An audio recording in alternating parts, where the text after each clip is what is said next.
The morning shift at Kepler Station's customs terminal began like any other for Maya Chen. Her worn maintenance uniform hung loose on her small frame as she pushed her cleaning cart past the endless lines of intergalactic travelers.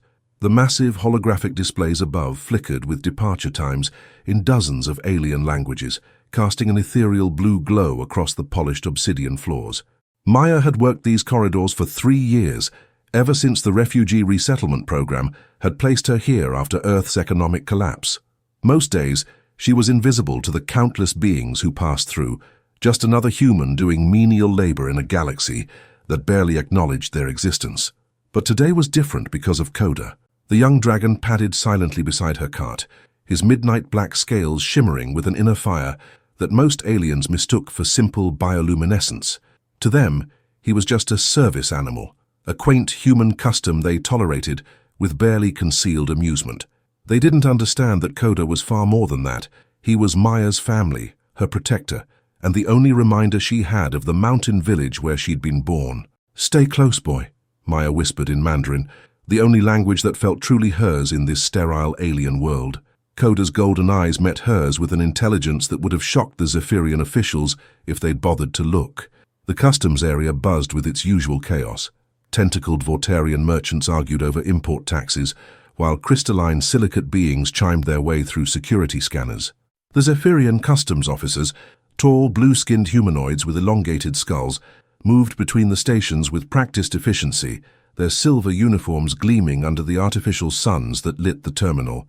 "Another beautiful day in paradise," Maya muttered, spraying disinfectant on a scanner station. The chemical smell masked the dozen different alien pheromones that constantly assaulted her human senses. That's when she heard the commotion. "Control your primitive beast immediately!" The voice carried the imperious tone of Zephyrian nobility, sharp enough to cut through the terminal's ambient noise.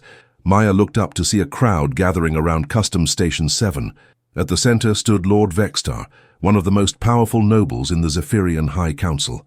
His ceremonial robes flowed like liquid starlight, and the neural crown upon his elongated skull pulsed with the soft blue light that marked his aristocratic rank. Beside him sat an ornate travel case, its surface inscribed with family crests that spoke of wealth beyond human comprehension. And circling that case, scratching at its edges and whining with increasing distress, was Koda. "I'm so sorry, your lordship," Maya heard herself saying as she rushed forward, her heart hammering against her ribs. Every eye in the customs area turned toward her, hundreds of alien gazes that ranged from amused to contemptuous. "Koda, come here, now." But the dragon ignored her, something he had never done before. His claws scraped against the case's metallic surface, and a low growl rumbled in his throat. Not aggressive, but deeply troubled. Lord Vextar's pale eyes fixed on Maya with the kind of cold disdain she'd grown accustomed to.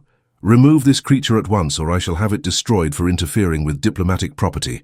Chief Customs Officer Zaltek approached, his hand resting on the neural disruptor at his belt. "Human, restrain your animal immediately. Lord Vextar is traveling under diplomatic immunity. Any interference is a violation of Sector 7 protocols." Maya grabbed Koda's collar, but the dragon planted his feet and refused to move. His nostrils flared, and she could see the distress in his golden eyes. In 3 years together, she had learned to read his moods as clearly as words on a page. This wasn't defiance or misbehavior. This was urgency. "Please," Maya said, her voice barely above a whisper. "He's never acted like this before. Something's wrong." The crowd of onlookers pressed closer, and Maya could hear their whispered comments in a dozen languages. The universal translators embedded in the station's walls made sure she understood every word. Typical humans and their emotional attachments to lesser creatures. Should have expected this from a species that keeps animals as companions. Primitive instincts. They can't help themselves. Lord Vextar raised one elegant hand and silence fell across the customs area like a blanket. "Officer Zalthek, I suggest you deal with this disturbance immediately. I have a meeting with the Galactic Trade Commission in 2 hours, and I will not be delayed by the antics of a human's pet." Maya felt the familiar sting of humiliation burn in her chest, the same feeling she'd carried since childhood, of being too small, too poor, too insignificant to matter. But as she looked into Koda's desperate eyes, something else stirred within her. "Your lordship," she said, her voice growing stronger despite her trembling hands. "Dragons have senses far beyond what most species possess. If Koda is reacting this way, there might be something in your luggage that... Are you suggesting, Lord Vextar's voice dropped to a dangerous whisper, that I am smuggling something illegal? The customs area fell so quiet that Maya could hear the hum of the life support systems in the walls. Chief Officer Zalthek stepped closer, his neural disruptor now fully visible. Human, you are making a very serious accusation against a member of the High Council. I suggest you reconsider your next words very carefully. Maya looked around at the sea of alien faces, some amused, others hostile, all of them certain that she was about to make a fool of herself. In her 3 years at Kepler Station, she had never spoken up, never challenged authority, never been anything more than a ghost pushing a cleaning cart through the shadows. But Koda was still scratching at the case, and deep in her heart, Maya knew that her dragon had never been wrong about anything that mattered. She took a deep breath and made a choice that would change everything. I'm not accusing anyone of anything, Your Lordship.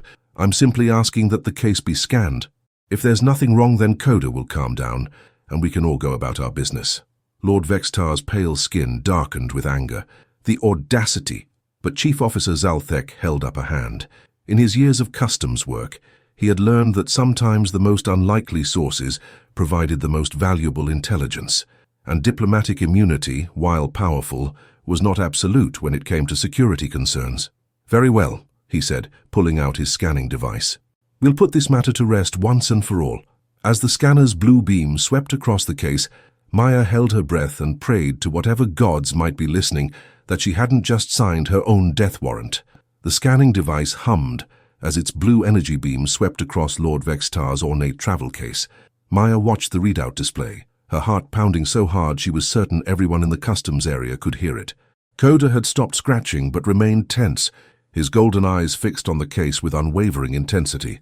Chief Officer Zalthek frowned at his scanner, tapping the device with one long finger. Interference pattern, he muttered, in the clicking Zephyrian tongue. The case appears to be lined with neural dampening material. Of course it is, Lord Vextar replied smoothly.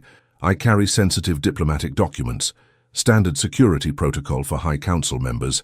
His voice carried the confident tone of someone who had never been questioned, never been doubted. Around them, the crowd of travelers had grown larger.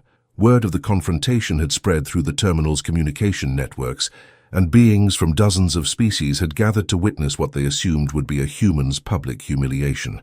Maya noticed a group of Vortarian traders whispering among themselves, their tentacles writhing, with what she had learned was their equivalent of laughter. Near the security checkpoint, a family of crystalline beings chimed in harmonics that clearly expressed amusement. Even the usually stoic metallic collective representatives seemed to be paying attention, their optical sensors focused on the unfolding drama. Run a deep scan, Maya found herself saying, her voice cutting through the ambient noise. Every alien eye turned toward her again, and she felt her cheeks burn with embarrassment. But Koda let out a low whine, pressing his snout against her hand, and she drew strength from his presence. Neural dampening material can hide organic signatures. If this is just diplomatic paperwork, a deep scan won't damage anything. Lord Vextar's pale eyes narrowed dangerously. I will not stand here and be insulted by a human janitor. Officer Zalthek, I demand this creature and its owner be removed immediately. But something in the dragon's behavior had caught the customs chief's attention. In his 20 years of service, Zalthek had processed thousands of travelers, and he had developed an instinct for when something wasn't right. The human might be nothing more than a maintenance worker, but her dragon's reaction was unlike anything he had ever witnessed. Your Lordship, Zalthek said carefully, given the unusual circumstances, protocol requires that I conduct a thorough inspection. Diplomatic immunity protects you from prosecution, but not from security screening. The color drained from Lord Vextar's already pale features. For just a moment, Maya caught something in his expression, a flicker of panic that he quickly masked with renewed indignation. This is outrageous. I'm a member of the High Council, not some common smuggler to be subjected to degrading searches by inferior species. The words hit Maya like a physical blow, and she saw several other humans in the crowd lower their eyes in shame. She knew that feeling intimately, the constant reminder that in this galaxy, humanity was barely tolerated, seen as primitive and emotional, useful only for menial labor. But as she looked at Koda, still trembling with distress beside the case, Maya felt something shift inside her. Her dragon had chosen her when she was nothing more than a grieving orphan in a refugee camp. He had stayed by her side through 3 years of thankless work and casual cruelty. If he was telling her something was wrong, then she would believe him over any noble, no matter how powerful. "Do the deep scan," she said quietly, her voice carrying across the now silent customs area. Lord Vextar stepped forward, his ceremonial robes billowing behind him. "You dare, your lordship." The new voice belonged to Ambassador Kethmar, an elder Zephyrian whose silver hair and scarred hands spoke of decades in diplomatic service. Maya had seen him before, always kind to the human workers, always patient when others showed contempt. Perhaps it would be best to simply comply with the security check. After all, if there is nothing to hide. The old ambassador's words hung in the air like a challenge. Lord Vextar looked around the customs area, taking in the hundreds of witnesses, the recording devices, the growing tension. To refuse now would only raise more suspicions. "Very well," he said through gritted teeth, "but I want this incident reported to the High Council. This human's accusations are a diplomatic insult that cannot go unanswered." Chief Officer Zalthek activated the deep scanner, its energy beam intensifying from blue to brilliant white. The device's harmonic frequency rose to an almost unbearable pitch as it penetrated the neural dampening material. Koda's agitation increased as the scanner worked. The dragon began pacing in tight circles, whimpering with what Maya recognized as distress calls. She had heard similar sounds once before, when they had discovered an injured child trapped in the station's maintenance tunnels. The scanner beeped, then it beeped again. Chief Officer Zalthek stared at the readout display, his face cycling through confusion, disbelief and growing horror. His hands trembled as he ran the scan a second time, then a third. "Impossible," he whispered. "What is it?" Maya asked, though part of her already knew. Koda's behavior, the way he protected children at the refugee camp, the desperate urgency in his golden eyes, it all pointed to one terrible conclusion. Zalthek looked up at Lord Vextar with an expression of complete shock. "The case contains organic signatures, multiple life forms, small humanoid." The customs area erupted in chaos. Travelers pushed forward to get a better view, while security officers moved to establish a perimeter. But through it all, Maya heard only one sound clearly, Koda's mournful howl, a sound that spoke of innocence in danger and justice long overdue. Lord Vextar's mask of noble indignation finally cracked, revealing the cold calculation beneath. "This is a setup, a conspiracy to discredit the High Council. I demand immediate transport to the Zephyrian embassy." But Ambassador Kethmar was already moving toward the case, his weathered hands reaching for the security locks. "Lord Vextar," he said in a voice heavy with disappointment and growing rage, "I suggest you remain exactly where you are." Maya knelt beside Koda, scratching behind his ears as he continued to whine. "I know, boy," she whispered. "We're going to help them, I promise." As the first security lock disengaged with a soft click, Maya realized that her life at Kepler Station, her quiet, invisible existence, was about to change forever. But for the first time in 3 years, she wasn't afraid of being noticed. She was ready to be seen. The security locks disengaged one by one, each click echoing through the customs area like a death knell. Ambassador Kethmar's weathered hands worked with practiced precision, his diplomatic training warring with the growing horror in his ancient eyes. The crowd pressed closer, despite the security officers' attempts to maintain order, drawn by the kind of morbid fascination that transcends species barriers. Maya remained beside Koda, her hand resting on the dragon's trembling flank. His scales had darkened from midnight black to deep obsidian, a color change she had only seen once before, when they had stumbled upon a trafficking ring operating in the station's lower levels. The authorities had dismissed her report then, claiming that humans were too emotional to be reliable witnesses. No one would dismiss her now. Lord Vextar had stopped protesting, his aristocratic facade replaced by the calculating stillness of a predator caught in a trap. His pale eyes darted between the exits, the security officers, and the growing crowd of witnesses. Maya could practically see him weighing his options, measuring distances, calculating odds. "Your lordship," Ambassador Kethmar said softly, his voice carrying the weight of centuries of diplomatic protocol, "I strongly advise you to cooperate fully with this investigation." The final lock disengaged.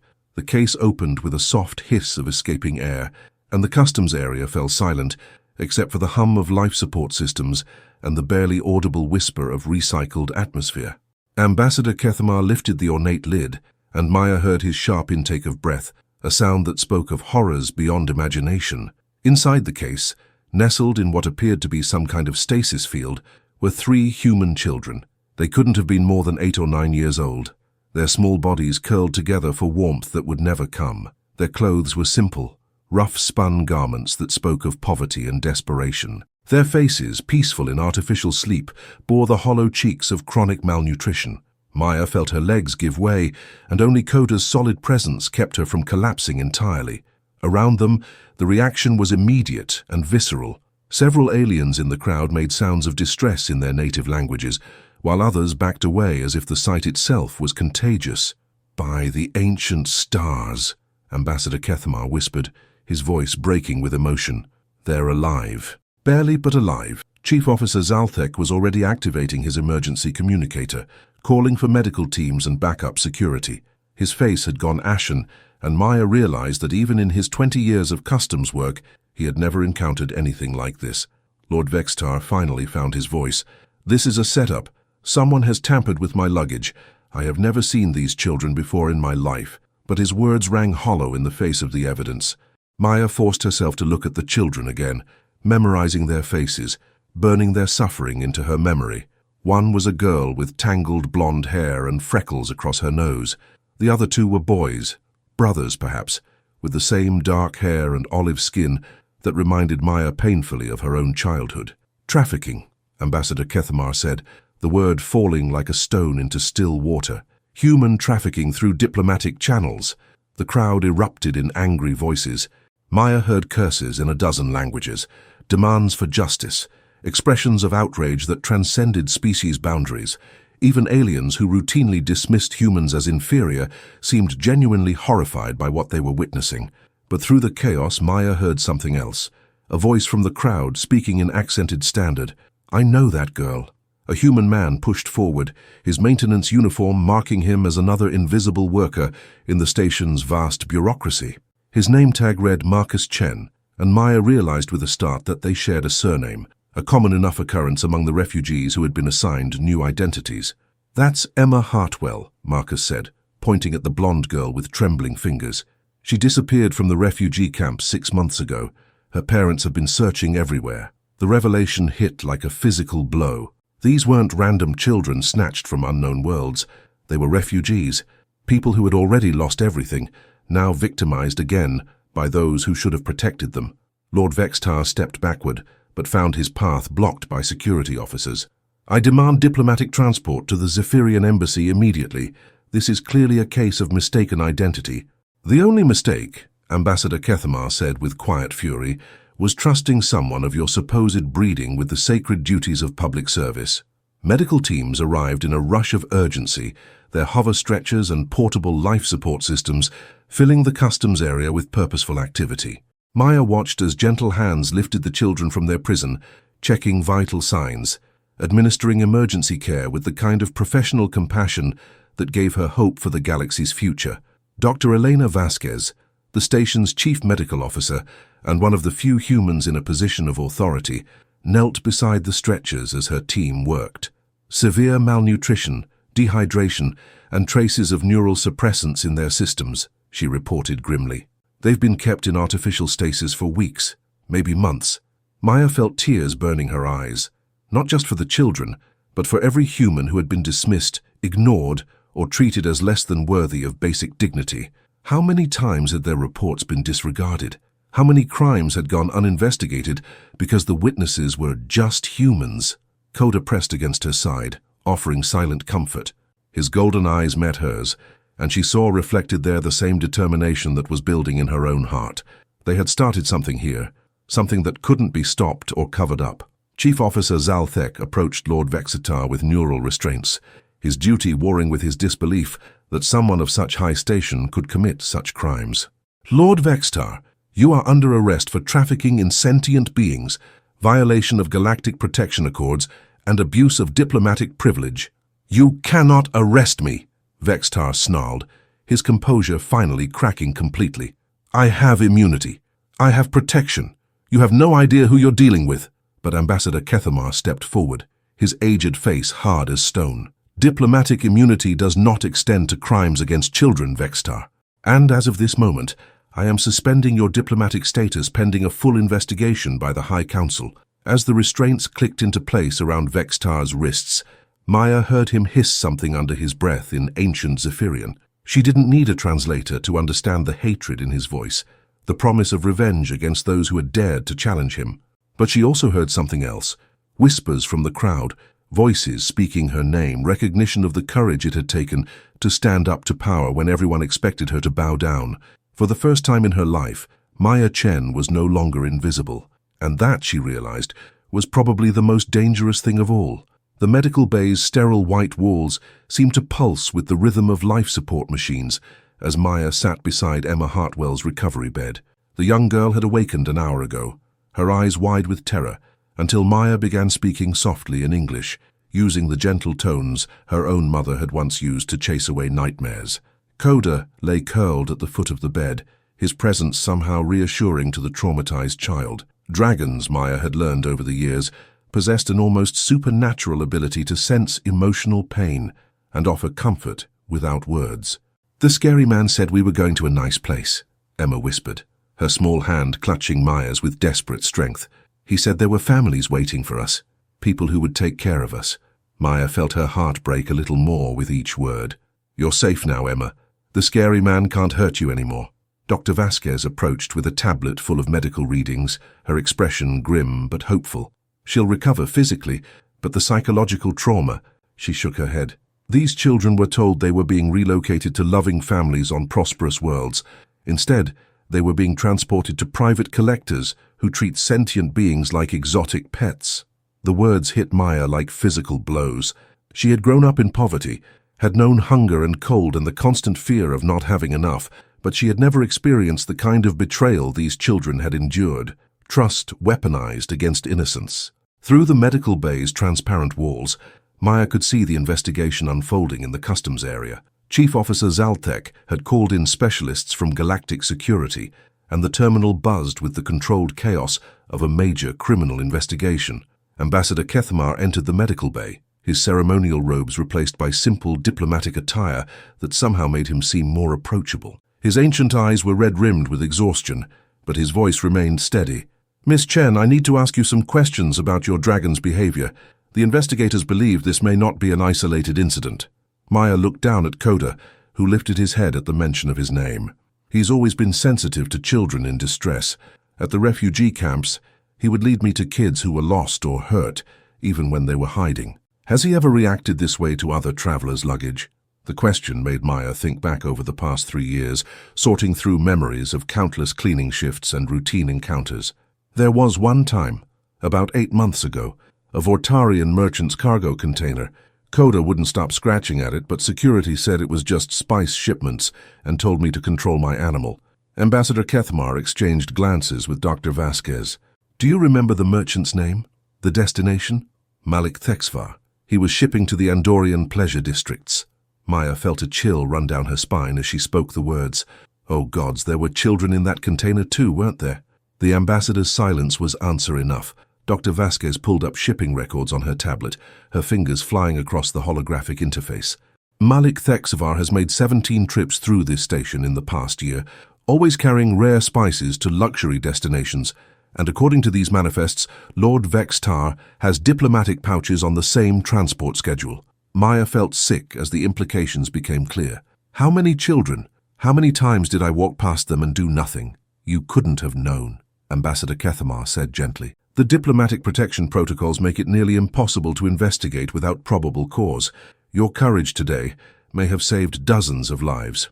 A soft chime indicated an incoming priority message. Dr. Vasquez activated the holographic display, and Commissioner Sarah Park's image materialized.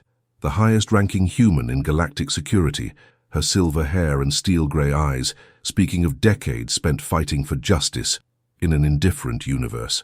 "Ambassador Kethmar, Dr. Vasquez, I've been briefing the Galactic Council on the situation.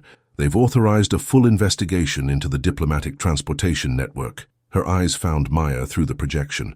"And they want to speak with the woman whose dragon uncovered this conspiracy." Maya felt her mouth go dry. The Galactic Council, representatives from every major species in known space, beings so powerful that most humans never saw them except in historical documentaries. "I'm just a janitor," she managed to say. Commissioner Park's expression softened slightly. "Miss Chen, you're the key witness in what may be the largest trafficking operation in galactic history. Your testimony could save hundreds, maybe thousands of lives." Emma stirred in her bed, reaching out for Maya's hand again. "Will you come with me when I go home?" the little girl asked. "I don't want to be alone." Maya looked down at the child's trusting face, then at Koda, whose golden eyes reflected the same protective instinct that had driven him to scratch at that case, despite the danger. She thought about Marcus Chen, searching desperately for his daughter, and about all the other families torn apart by greed and cruelty. "Yes," she said quietly, "I'll make sure you get home safely." But even as she made the promise, Maya could feel the weight of new responsibilities settling on her shoulders. Lord Vextar's final words echoed in her memory, the promise of revenge, the hatred in his voice. She had made powerful enemies today, forces that wouldn't hesitate to silence anyone who threatened their profitable operation. Ambassador Kethmar seemed to read her thoughts. "Miss Chen, I should warn you that exposing this network may put you in considerable danger.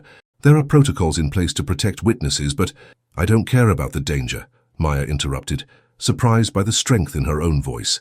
"I've been invisible for 3 years, ignored and dismissed by almost everyone I've met. But today, children lived because someone finally listened to what I had to say." She stood up, gently tucking Emma's hand under the blanket, and looked directly at Commissioner Park's holographic image. "When do I testify?" Koda rose to his feet beside her, his scales shimmering with inner fire, and Maya realized that she was no longer just a janitor with a service animal. She was a witness, a voice for the voiceless, and possibly the most dangerous person in the galaxy to those who profited from innocent suffering. The dragon who wouldn't stop scratching had changed everything, and Maya Chen was just getting started. The secure conference room deep within Kepler Station's administrative levels felt like a tomb. Maya had never been this far into the station's inner sanctum, where decisions affecting millions of lives were made behind reinforced walls and quantum encryption fields. The circular table at the room's center was surrounded by holographic projectors, each one displaying the image of a galactic council member from across known space. Maya sat between Ambassador Kethmar and Commissioner Park, acutely aware of her cleaning uniform, among the diplomatic robes and military dress uniforms that filled the room.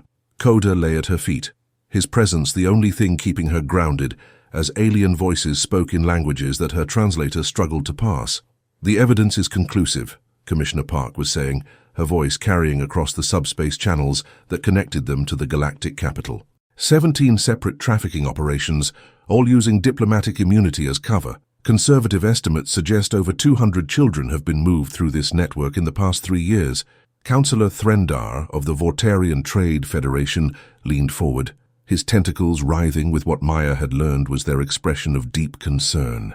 "Commissioner Park, while these crimes are indeed horrific, we must be careful not to damage legitimate diplomatic relations based on the word of a single witness." Maya felt the familiar sting of dismissal, but before she could respond, another voice cut through the chamber, ancient, resonant and filled with barely contained fury. "Are you suggesting, Councillor, that we ignore evidence because it comes from a human?" The speaker was eldest Kaishan of the Draconic Enclaves, her image shimmering with the kind of power that made reality itself seem unstable. Maya had never seen one of the elder dragons before, being so old and powerful that they were more legend than reality to most species. Her scales were pure silver, and her eyes held the wisdom of millennia. "No disrespect intended, eldest," Threndar replied carefully, "but humans are known for their emotional responses. Perhaps the witness has misinterpreted." Silence. Kaishan's voice carried such authority that the entire council chamber fell quiet. "You speak of emotional responses as if they were a weakness. Tell me, Councillor, what emotions do you feel when you look upon trafficked children?" Maya watched as Threndar's tentacles stilled, his alien features struggling with the implications of the question. "Furthermore," Kaishan continued, "the witness was not alone. Her dragon companion exhibited behavior consistent with detection of distressed young. We dragons have been bonding with humans for centuries, precisely because of their emotional integrity, their instinctive protection of the innocent." Ambassador Kethamar activated his projection display, showing the shipping manifests and diplomatic schedules that investigators had uncovered. The pattern is undeniable. Lord Vextar's transport authorizations coincide perfectly with documented disappearances from refugee settlements across 7 sectors. Maya found her voice, though it sounded small in the vast chamber. Honored counselors, I've worked at Kepler Station for 3 years. I've seen how humans are treated, as if our concerns don't matter. Our observations aren't worth investigating.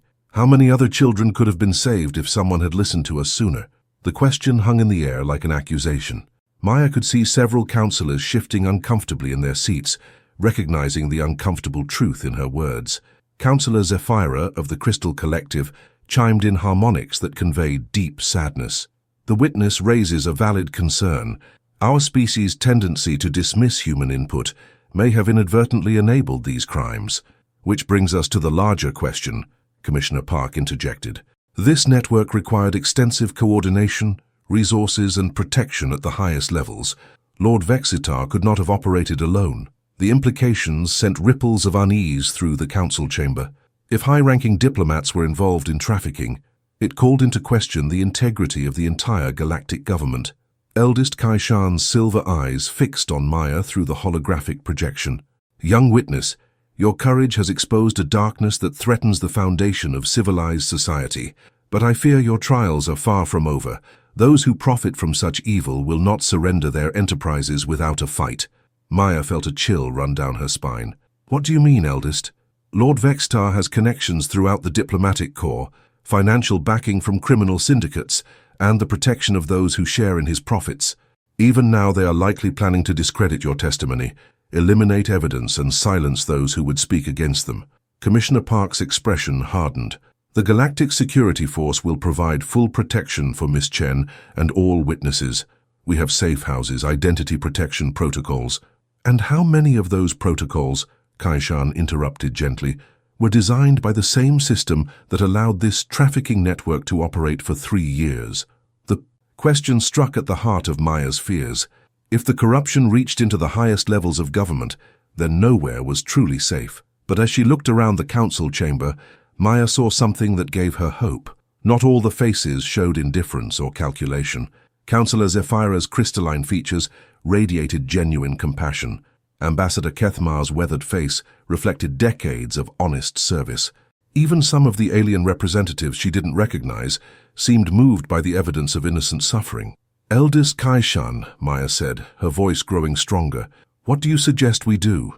The ancient dragon's smile was terrible and beautiful. We ensure that every being in this galaxy understands what has been done in their name. We make this conspiracy so public, so undeniable, that those responsible cannot hide behind their positions or their wealth. Maya thought of Emma Hartwell's trusting face, of Marcus Chen searching desperately for his daughter, of all the families torn apart by greed and indifference. She thought of her own mother, who had died believing that Maya would find a better life among the stars. Then that's what we'll do, Maya said simply. Koda lifted his head and looked at her with those ancient golden eyes, and Maya could swear she saw approval there, not just from her dragon, but from something far older and more powerful than either of them. The janitor with the scratching dragon was about to become the voice that would shake the foundations of the galaxy, and she was no longer afraid of being heard. Maya's new quarters in the high-security section of Kepler Station felt like a gilded cage. The rooms were spacious and well-appointed, with a view of the nebula that gave the station its name, but the armed guards outside her door and the quantum locks on every entrance served as constant reminders that her life had fundamentally changed. Koda paced restlessly by the massive viewport, his scales shifting from deep black to burnished copper, a sign of agitation that Maya had learned to read like a book. The dragon could sense what she was beginning to understand. The danger was far from over. A soft chime announced an incoming message, and Dr. Vasquez's image materialized in the room's holo display. Her usually calm demeanor was replaced by barely controlled urgency. Maya, we need to talk. Can you come to the medical bay and bring Koda?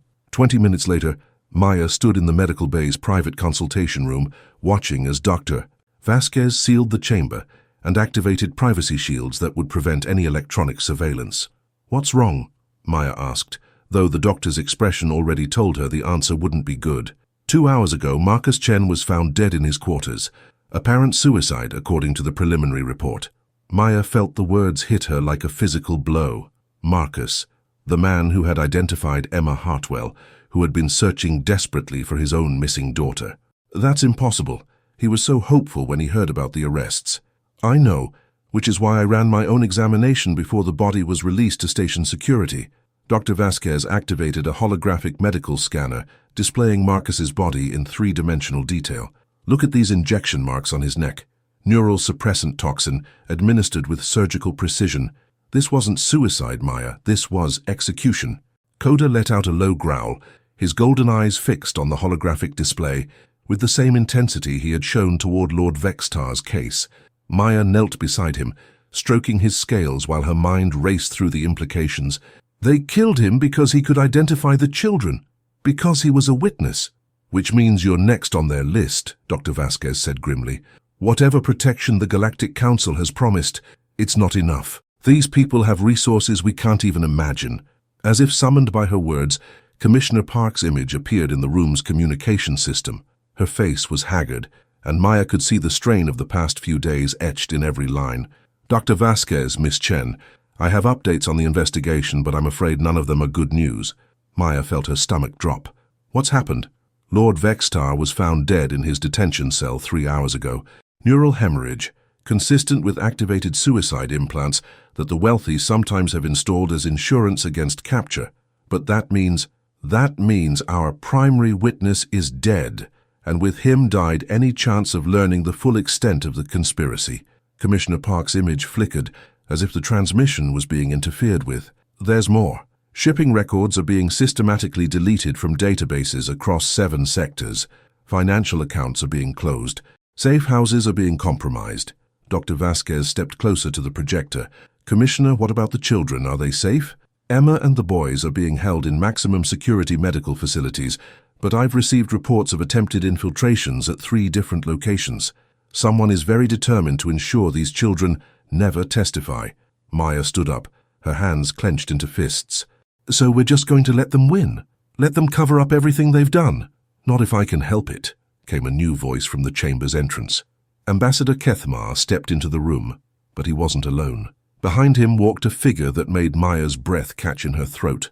Eldest Kaishan, no longer a holographic projection but physically present, her silver scales gleaming under the medical bay's lights. Eldest, Maya whispered, instinctively bowing her head in respect. Child, there is no time for ceremony. The conspiracy we face reaches into the highest levels of galactic government. 3 council members have already called for your testimony to be dismissed as unreliable. 4 more have proposed that the entire investigation be classified and sealed. Ambassador Kethmar activated his diplomatic tablet, showing a cascade of legal documents and official motions. They're moving fast to contain the damage. Within 72 hours, this entire incident could be buried under layers of bureaucratic procedure. But the evidence can be suppressed, redacted, or simply lost in the maze of galactic law, Kaishan said, unless we take direct action. Maya looked between the ancient dragon and the ambassador, sensing that something momentous was about to be proposed. What kind of direct action? Kaishan's silver eyes gleamed with ancient fire. We expose everything to the galactic media simultaneously. Every shipping record, every financial transaction, every communication between the conspirators. We make it impossible for them to suppress the truth. Commissioner Park's image leaned forward. Eldest, that would require access to classified databases, diplomatic communication networks, and financial institutions across dozens of worlds.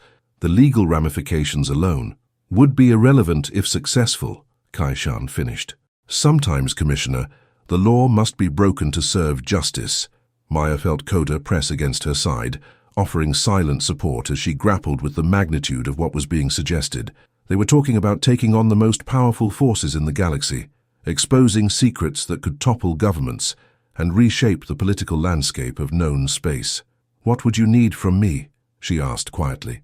Kaishan smiled, and Maya saw in that expression the same protective fury that had driven Koda to scratch at Lord Vextar's case.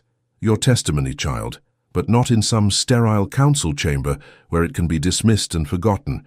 We need you to speak directly to the people of every world in every language, with evidence so overwhelming that no amount of political maneuvering can suppress it. Dr. Vasquez stepped forward. "The risk is mine to take," Maya interrupted. "These children, the ones we found and the ones still trapped in this network, they don't have the luxury of playing it safe." Ambassador Kethmar nodded slowly. "There's a network of journalists, activists, and honest officials throughout the galaxy. People who have been waiting for someone with the courage to speak truth to power." Maya looked down at Koda, whose golden eyes reflected the same determination she felt building in her own heart. Her dragon had started this by refusing to ignore innocent suffering. Now it was time for her to finish it. "When do we begin?" Kaishan's scales shimmered with inner fire. "Now, child. The hunt for truth begins now." And in that moment, Maya realized that the frightened janitor who had begged a dragon to stop scratching at a nobleman's case was gone forever. In her place stood someone far more dangerous to the powers that be, a woman with nothing left to lose and everything to fight for. The hidden broadcast facility beneath Kepler Station's industrial levels hummed with the kind of advanced technology that Maya had only heard rumors about. Banks of quantum transmitters, capable of reaching every inhabited world in the galaxy, lined the walls, while holographic interfaces processed information streams from thousands of sources simultaneously. Maya stood before the primary recording station, wearing simple clothes that Dr. Vasquez had chosen specifically to emphasize her humble origins. Beside her, Koda sat with regal dignity, his midnight scales catching the studio lights and creating an almost otherworldly aura around them both. "Remember," Ambassador Kethmar said from behind the control console, "speak from your heart. The power of truth doesn't come from eloquence, it comes from authenticity." Eldest Kaishan moved through the chamber like living silver, her ancient presence lending gravity to every word. "The evidence will speak for itself, child. Your role is to be the voice that cannot be ignored, the witness that cannot be dismissed." Commissioner Park's secure transmission crackled through the chamber's speakers. "Maya, I want you to know that by doing this, you're risking everything. Your safety, your future, possibly your life. Are you certain you want to proceed?" Maya looked down at Koda, whose golden eyes reflected the same unwavering determination that had driven him to scratch at that case despite the danger. She thought of Emma Hartwell's trusting face, of Marcus Chen's desperate search for his daughter, of all the children still trapped in the shadows of this conspiracy. "I'm certain," she said simply. The recording began. "My name is Maya Chen. 3 days ago I was nobody, just another human janitor cleaning floors at Kepler Station, invisible to the countless beings who passed through these corridors every day. But my dragon, Koda, saw something that changed everything." As she spoke, the evidence began scrolling across screens throughout the galaxy. Shipping manifests showing Lord Vextar's diplomatic pouches coordinated with mysterious cargo from Malik Thexvar. Financial records revealing payments from wealthy collectors on pleasure worlds. Communication logs between conspirators discussing exotic acquisitions and young specimens. The beings you're about to see were not criminals or terrorists. They were children, human children taken from refugee camps, promised safe passage to loving families, and instead delivered to private collectors who treat sentient beings like exotic pets. The holographic displays shifted to show the 3 children as they had been found, Emma and the 2 boys, peaceful in artificial sleep, their innocence weaponized against them. Maya heard her own voice breaking as she described their condition, their trust, their belief that adults would protect them. Across the galaxy, the reaction was immediate and visceral.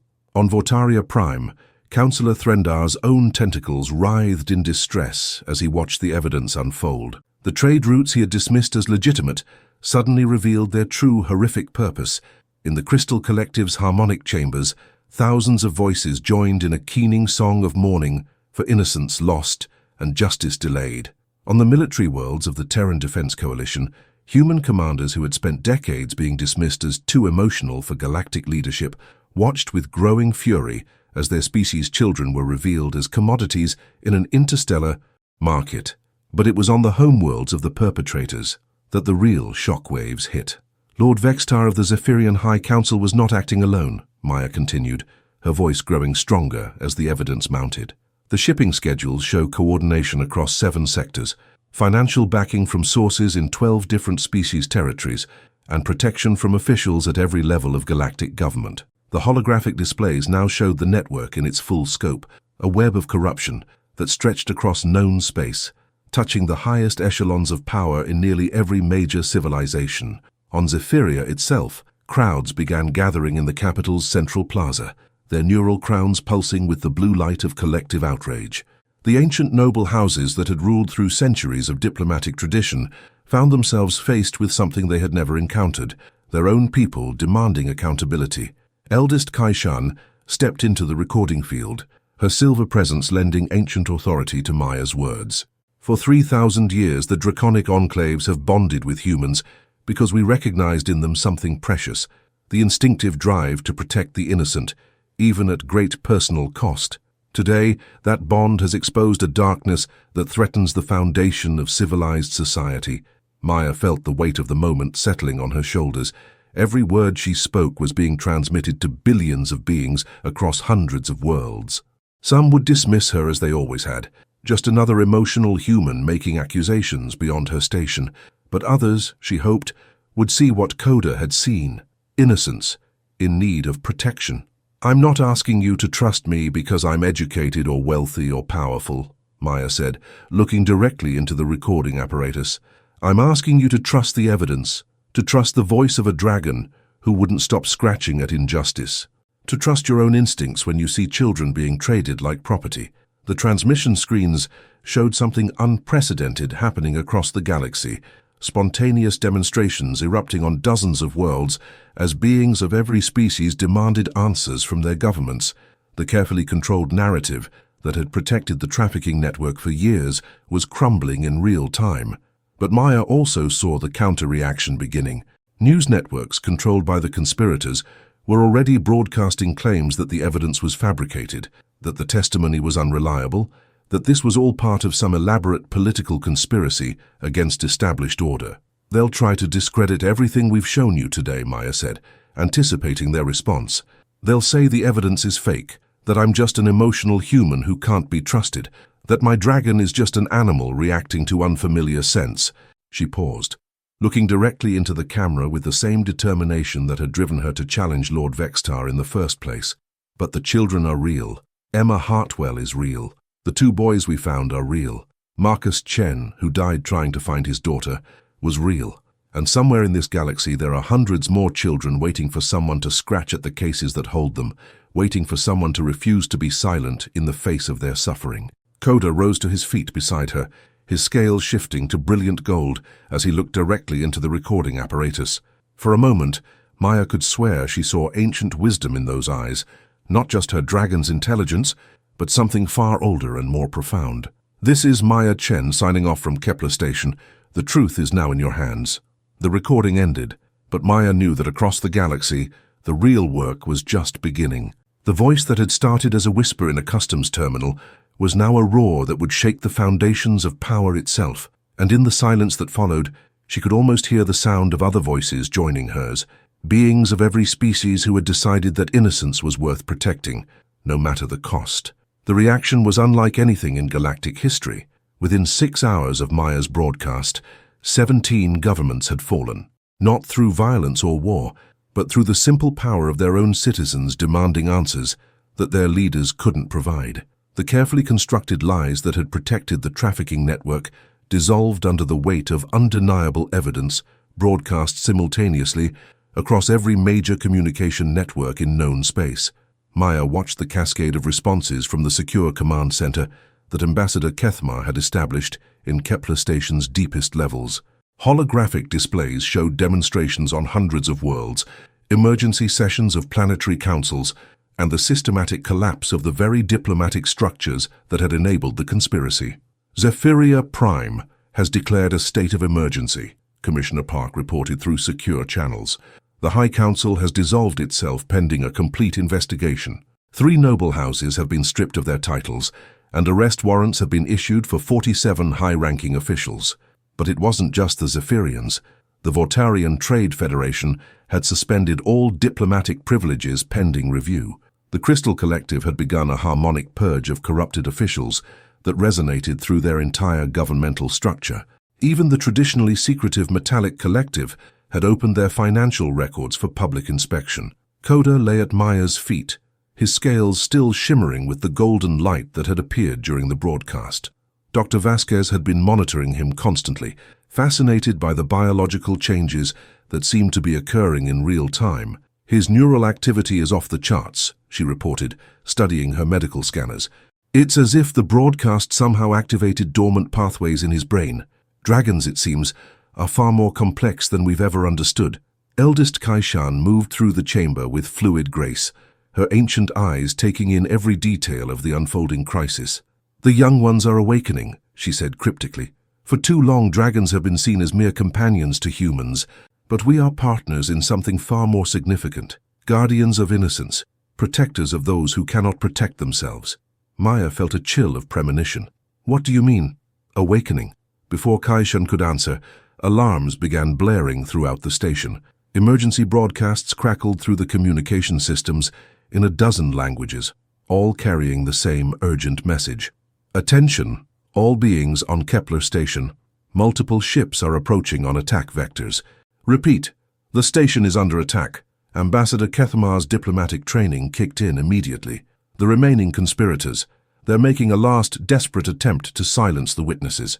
Through the command center's viewports, Maya could see the approaching fleet, sleek vessels bearing no identifying markings, their weapons charging with ominous purpose.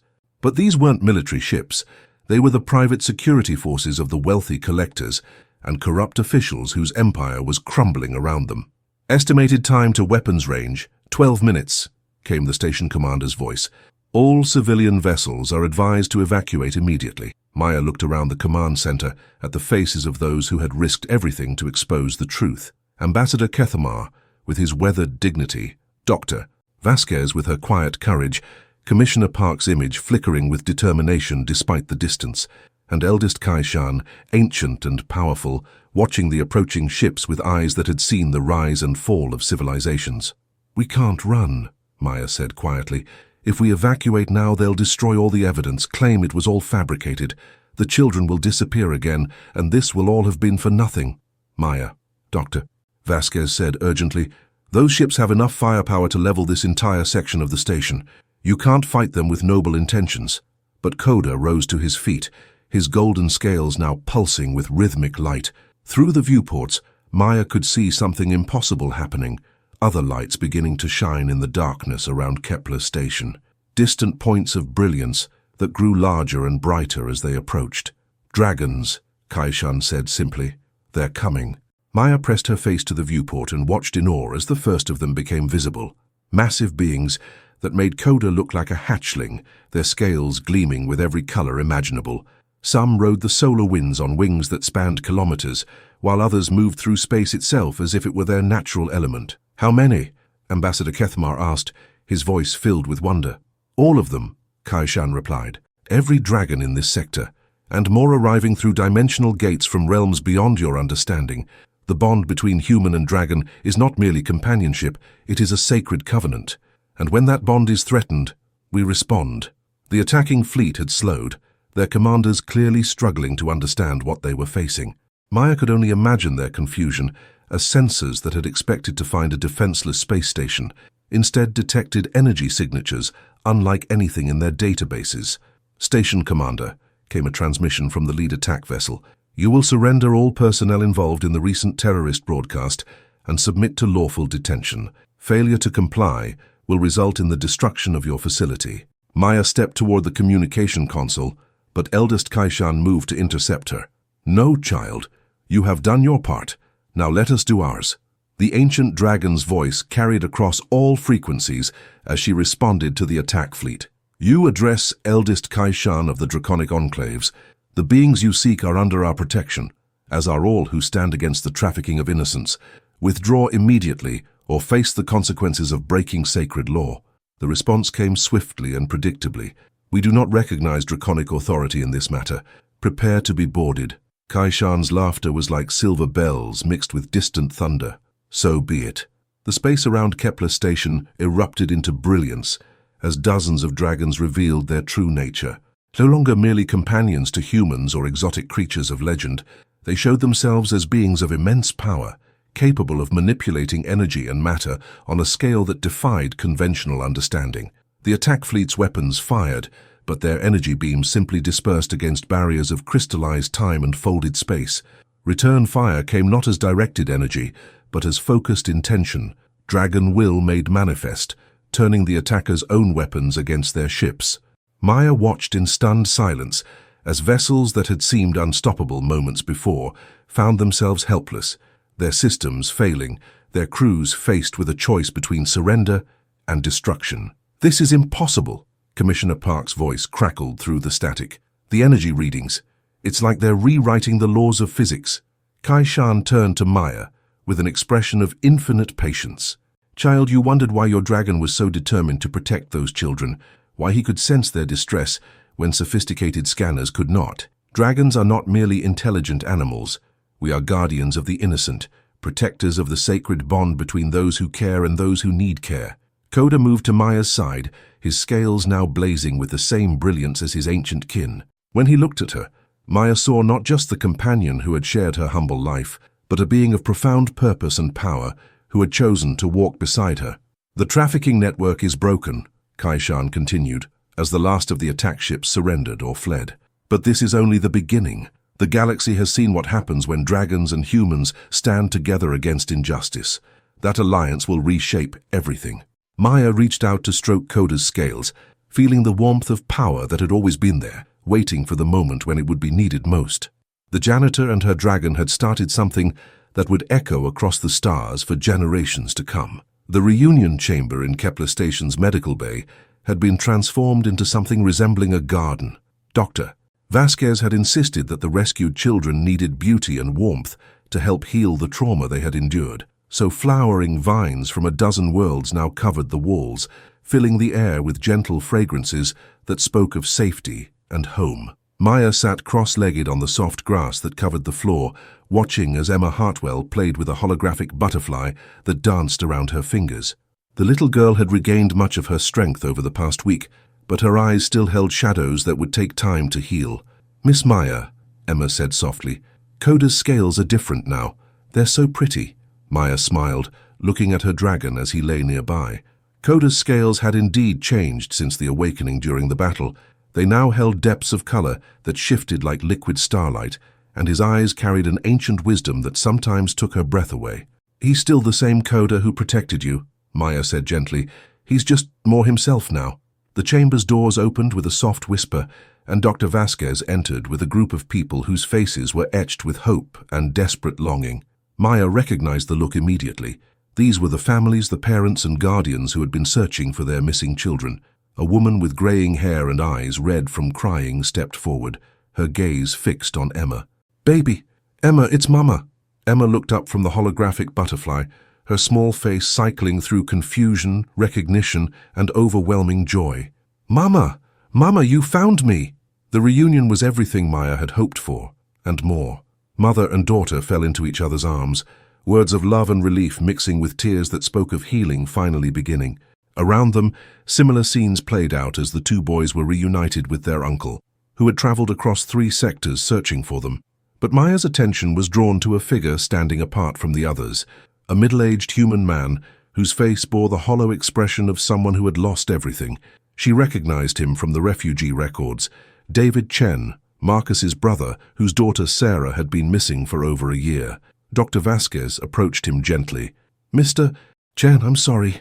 We've found evidence that your daughter was part of an earlier shipment, but the trail goes cold at the Andorian pleasure districts. The local authorities are cooperating with the investigation, but..." David Chen's shoulders slumped as if the weight of the universe had settled on them. "She's gone, isn't she? Like Marcus, like so many others." Maya stood up, feeling drawn to this man's pain in a way she couldn't explain. "Mr. Chen, my name is Maya. I worked with your brother." He looked at her with eyes that held no hope. "Marcus believed until the end that Sarah was still alive. He died believing she would come home. Maybe she will," Maya said quietly. "The network is broken, but that doesn't mean the children who were taken before are lost forever. Koda found these 3 when no one else could. Maybe he can help find Sarah too." Before David could respond, Koda rose to his feet, his scales shifting to deep blue. A color Maya had learned meant focused concentration. The dragon moved to David Chen and gently pressed his snout against the man's hand. The effect was immediate and startling. David's eyes widened and he gasped as if he had just received an electric shock. I can feel her. She's alive. She's scared, but she's alive. Dr. Vasquez stepped forward with her medical scanner. That's impossible. Dragons don't have telepathic abilities. But eldest Kaishan's voice drifted through the chamber as she materialized from what seemed like empty air. Young healer, you underestimate what dragons have always been capable of.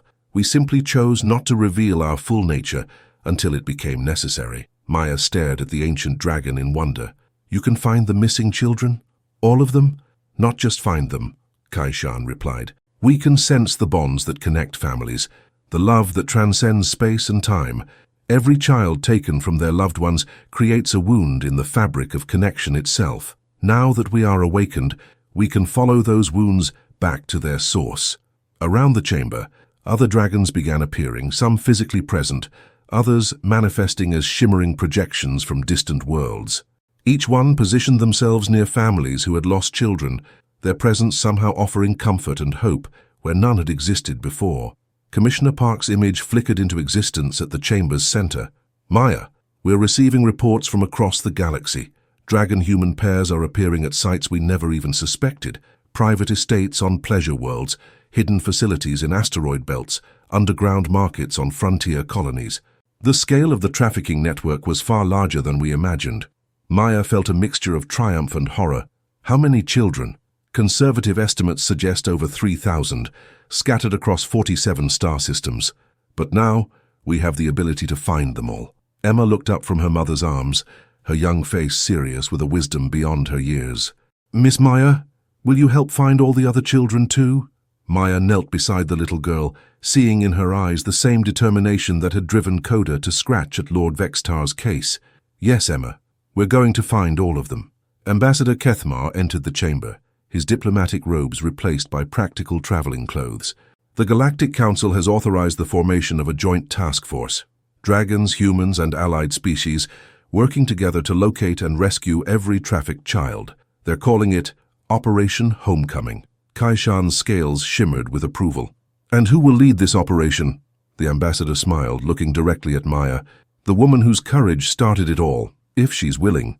Maya looked around the chamber, at the reunited families, at the dragons whose true nature was finally revealed, at the network of allies who had risked everything to expose the truth. She thought of all the children still waiting in darkness, believing they were forgotten, not knowing that a dragon's loyalty and a janitor's courage had set in motion forces that would move heaven and earth to bring them home. I'm willing, she said simply. Koda moved to her side, his scales now blazing with golden light that spoke of purpose and determination. Around them, the other dragons added their own brilliance until the chamber filled with a radiance that seemed to promise that no child would be lost, no family would be abandoned, no innocent would be forgotten. The hunt for justice was far from over, but Maya Chen was no longer hunting alone. She had an army of dragons at her back, and the power of love guiding her path. The children were coming home. The command ship, Dragon's Oath, cut through the void between stars like a blade through silk, its hull gleaming with the same iridescent scales that covered its draconic creators. Maya stood on the bridge, watching the tactical displays that showed the locations of 17 hidden facilities scattered across the outer rim, the last strongholds of the trafficking network. 6 months had passed since Operation Homecoming began, and the results had been beyond Maya's wildest dreams. Over 2,000 children had been rescued and reunited with their families. 37 criminal organizations had been dismantled. The corrupt diplomatic system that had enabled the trade had been reformed from the ground up. But the most dangerous criminals had fled to the galaxy's edge, taking their remaining victims with them. Final scan complete, reported Captain Torres, the ship's human commander. Facility Omega-7 shows heavy defensive fortifications and energy-dampening fields designed specifically to block draconic senses. They're not making this easy. Maya studied the holographic display showing their target, a fortress built into a rogue asteroid, its surface bristling with weapons that could threaten even a dragon-enhanced vessel. According to their intelligence, this was where the network's leadership had made their final stand, taking the last 100 children as insurance against retaliation. Koda stood beside her, his scales now showing patterns of deep purple and silver that she had learned meant focused determination mixed with barely controlled fury. The dragon had changed dramatically over the past months, growing larger and more magnificent as his true nature continued to manifest. But his bond with Maya had only strengthened, their connection deepening into something that transcended simple companionship. Energy readings suggest they're using the children as living batteries for their defense systems, Dr. Vasquez reported from her station. Neural extractors that draw life force to power their shields. If we attack directly, the feedback could kill every child in the facility. Maya felt sick as the implications became clear. Even in their final desperation, the traffickers were using innocence as a weapon. There has to be another way. Eldest Kaishan materialized on the bridge, her silver form more translucent than usual, a sign that she was projecting herself across vast distances from the draconic enclaves. There is, child, but it requires a sacrifice that may be too great to ask. What kind of sacrifice? The ancient dragon's eyes held depths of sorrow that spoke of decisions that had haunted her for millennia. To break through their defenses without harming the children, we need someone to enter the facility directly, someone who can disrupt the neural extractors from within while we attack from without. Captain Torres leaned forward. That's a suicide mission. The facility is designed to kill any intruder who doesn't have the correct biometric codes. Not any intruder, Kaishan said quietly. The dragons who designed those defenses never anticipated a human-dragon bond as deep as yours and Koda's has become. Together, you might be able to penetrate their shields. Maya looked at Koda, seeing in his golden eyes the same understanding that was growing in her own heart. This was what they had been building toward from the moment he first scratched at Lord Vextar's case. Not just exposing the trafficking network, but personally ensuring that every last child was saved. What are our chances of survival? She asked. Kaishan's expression was painfully honest. Unknown. What you're attempting has never been tried before. The bond between human and dragon has always been strong, but what you and Koda share has evolved beyond anything we've seen in 3,000 years of partnership. Through the viewports, Maya could see other ships of the Liberation Fleet, vessels from dozens of species who had been moved by the evidence of trafficking to join the fight. But she also saw the massive defense platforms surrounding their target, weapons that could reduce any ship to atoms in seconds. Commissioner Park's image appeared at Maya's shoulder. Maya, I have to formally advise against this plan. We've already rescued most of the children. We could blockade the facility, wait them out, and let 100 children die slowly as living batteries, Maya interrupted. No, we end this now today completely. Dr. Vasquez stepped away from her console, medical scanner in hand. If you're really going to do this, I need to monitor both of you during the attempt. The neural feedback from disrupting their systems could cause permanent damage to your bond. Maya knelt beside Koda, placing her hand on his massive head. The connection between them was immediate and profound. She could feel his determination, his protective fury, his absolute commitment to saving the children no matter the cost. But she could also feel something else, love, pure and unconditional, the bond that had made a janitor and her dragon into legends. Are you ready, boy? She whispered. Koda's response came not as sound but as shared understanding, a communication that transcended words.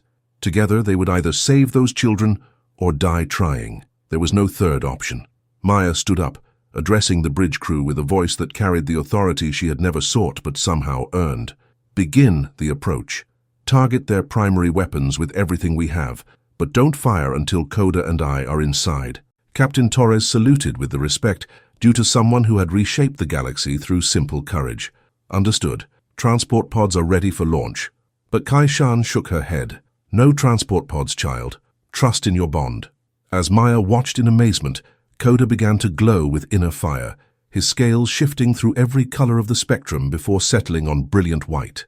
The dragon's form seemed to expand, becoming more than physical matter, pure energy held together by will and love. Hold on, Koda's voice said directly into Maya's mind, clear as spoken words for the first time in their 3 years together. Maya felt herself being lifted, not by physical force but by something far more fundamental. The bridge around them dissolved into streams of light as Koda carried them both through dimensions that human science had barely theorized about. They materialized inside Facility Omega-7's central chamber, surrounded by the neural extractors that were slowly draining the life from 100 terrified children. Maya saw faces she recognized from missing persons reports, young lives that had been stolen from families across the galaxy.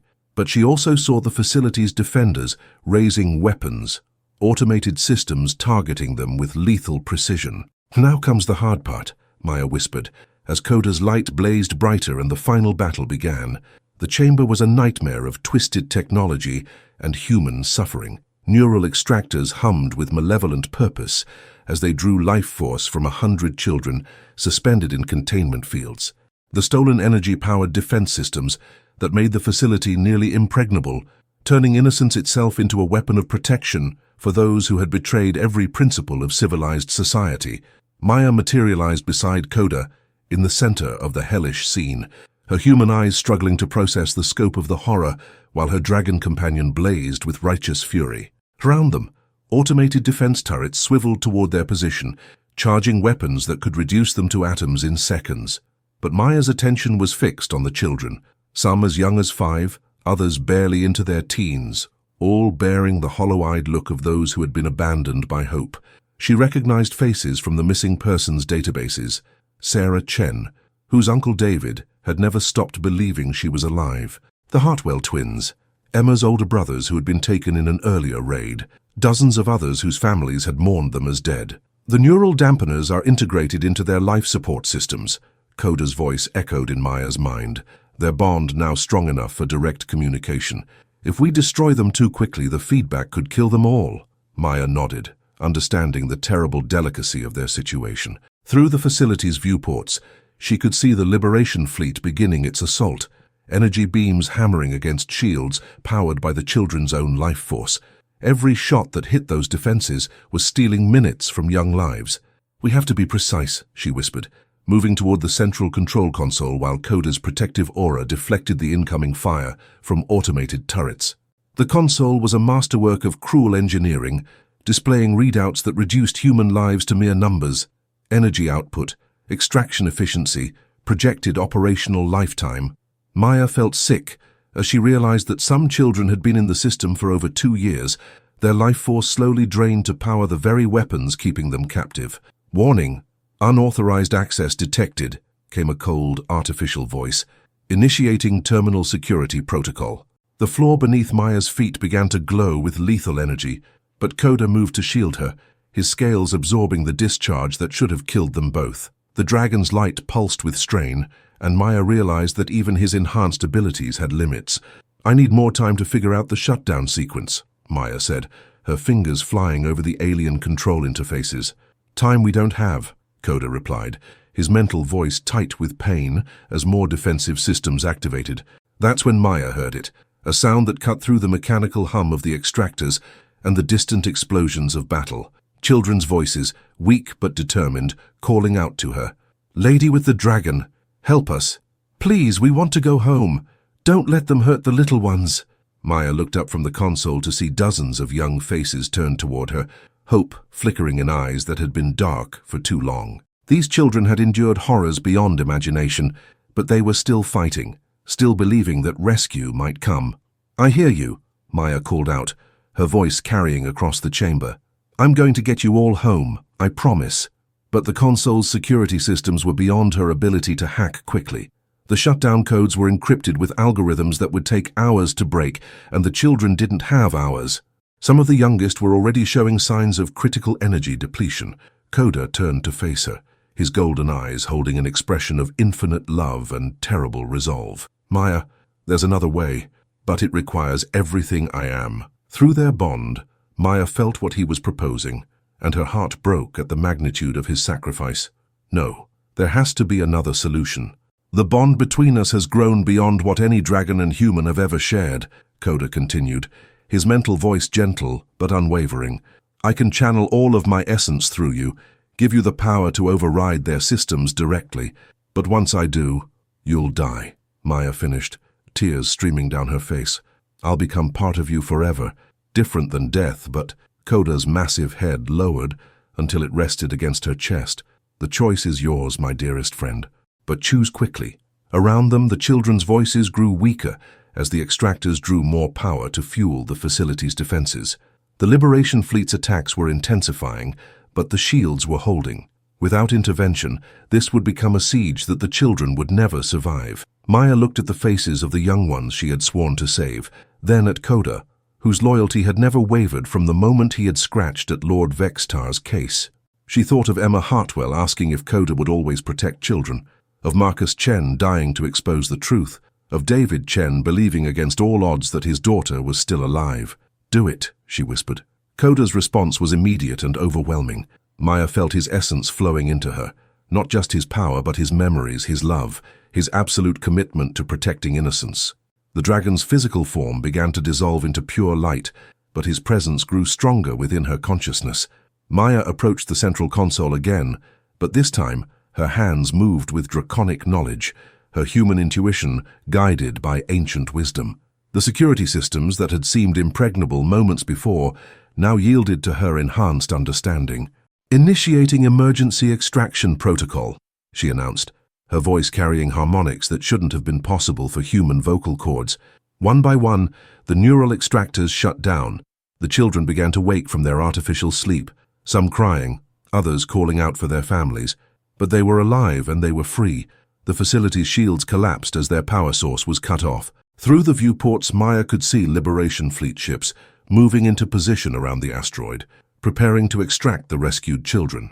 "Sarah Chen to the primary extraction point," Maya called out, her enhanced senses allowing her to identify each child despite the chaos. "David is waiting for you."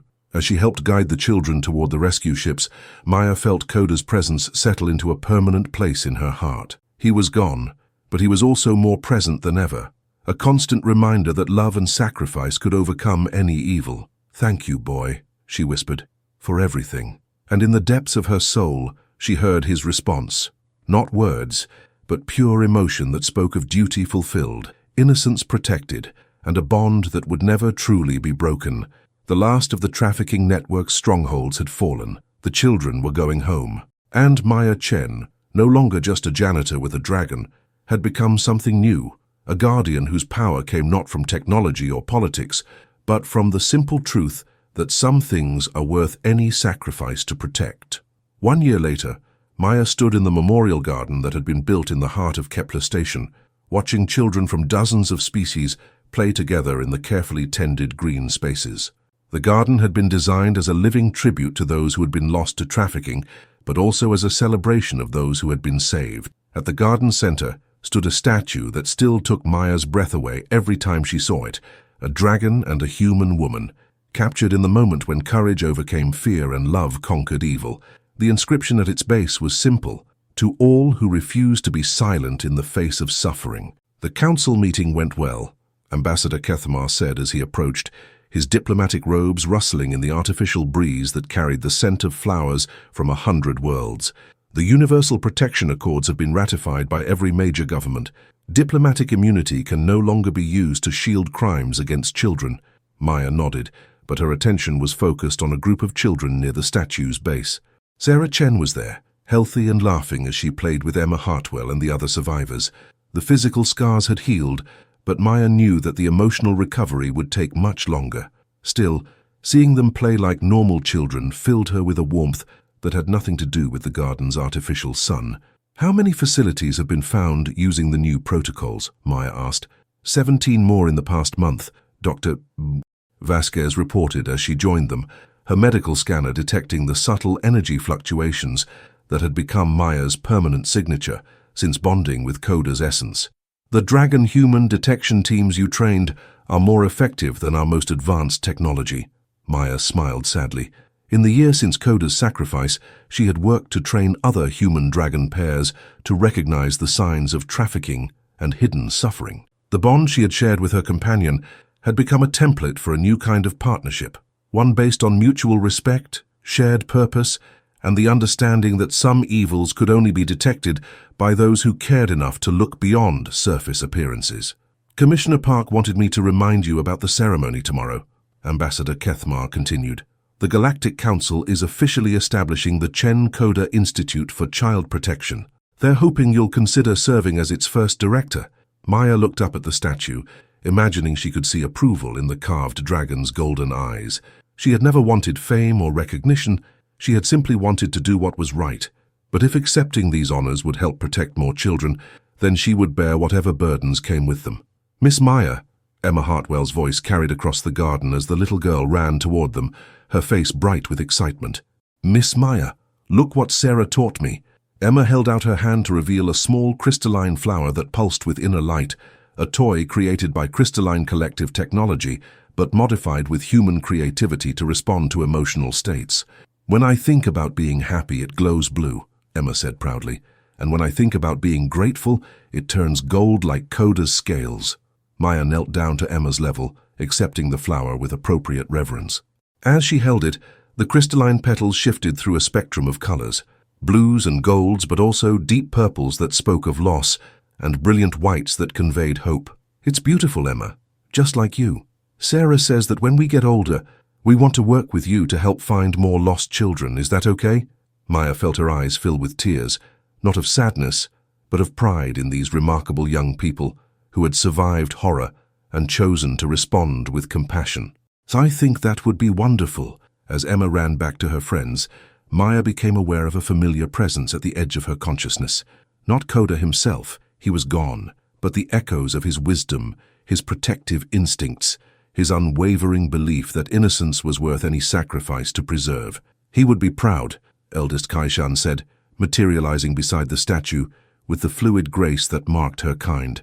"Not just of what you accomplished, but of what you've become." Maya looked up at the ancient dragon, seeing in her silver eyes the same protective love that had driven Koda to scratch at a nobleman's case despite the danger. "Sometimes I wonder if we did enough. There are still children out there, still criminals who haven't been caught." "There will always be evil in the galaxy," Kaishan replied gently, "but there will also always be those who refuse to accept it. Your dragon's sacrifice created something new, a network of guardians who understand that the smallest voice can change everything if it's raised at the right moment." Through the garden's communication system, Maya heard the gentle chime that announced incoming ships. The viewports showed the arrival of the afternoon passenger liner, carrying beings from across the galaxy to this station that had become a symbol of hope and justice. Among the disembarking passengers, Maya could see human families, refugees and survivors who had heard the story of the janitor and her dragon, coming to start new lives in a galaxy that finally recognized their worth. She could also see dragon-human pairs, partnerships formed in the wake of Koda's revelation of what such bonds could accomplish. But most importantly, she could see children, young beings of every species, traveling safely with their families, protected by systems that now put their welfare above diplomatic convenience or political expediency. "The scratches are still there," Maya said softly, running her hand along the statue's base where the artist had carved subtle marks, a dragon's claws against an ornate case, the moment that had changed everything. "And they always will be," Kaishan assured her. "Every time someone refuses to be silent, every time someone insists on looking deeper when others would prefer comfortable ignorance, those scratches are renewed." As the garden filled with the sounds of children playing and families reuniting, Maya felt a deep sense of completion. She had started as nothing more than an invisible worker with a protective dragon, but Koda's refusal to ignore suffering had revealed something profound about the power of simple courage and unconditional love. The trafficking network was broken. The corrupt systems had been reformed. Thousands of children had been saved and returned to their families. But perhaps most importantly, the galaxy had learned that heroes don't always wear crowns or carry weapons of power. Sometimes they push cleaning carts and mop floors, accompanied by loyal companions who see truth more clearly than the most sophisticated censors. Sometimes they're just ordinary beings who refuse to stop scratching at injustice until the whole universe listens. Maya Chen looked up at the stars beyond the station's transparent dome, knowing that somewhere out there, other dragons were sensing distress. Other humans were finding the courage to speak up. Other partnerships were forming between species that had never understood their potential for cooperation. Koda's legacy lived on in every child protected, every family reunited, every moment when love proved stronger than indifference, and in the depths of her heart, Maya could swear she heard the echo of claws against metal, still scratching, still insisting that innocence was worth defending. The dragon would never stop scratching, and neither would she.